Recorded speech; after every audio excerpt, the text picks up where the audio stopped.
let's take a look at an agent detail page briefly. For example, let's click into the CEO.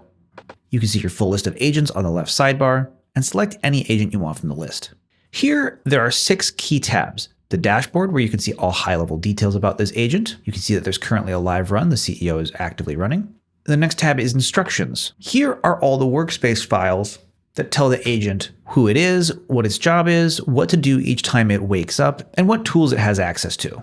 The skills tab shows you what skills the agent has.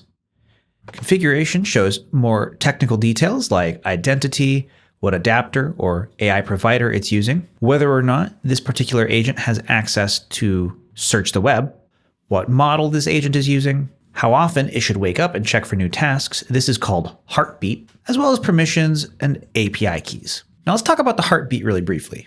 Essentially, the way this works is Paperclip will wake up the agent at a set interval to have it check for work. On each heartbeat, the agent reads the company mission, looks at its assigned tasks, does the work, and goes back to sleep. You can set this to whatever interval makes sense. It could be every hour, every 10 minutes, once a day. During the setup process, I recommend setting your CEO agent to a lower interval, like 600 seconds, which is essentially every 10 minutes. That way it can work through some of the setup tasks quicker.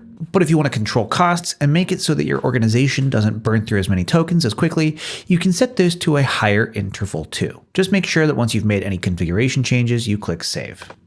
Back at the top, you can also track individual runs, see all the current runs as well as historical runs, and the final tab is Budget, where you can set the total monthly budget per agent. At any point, you can assign a specific agent a task by clicking Assign Task, and that'll open this New Issue pop-up modal. I'll go ahead and close this. You can also run the heartbeat manually at any time by clicking Run Heartbeat, and if the agent is currently running and you want it to stop, you can click Pause, but we're just going to let our CEO keep running.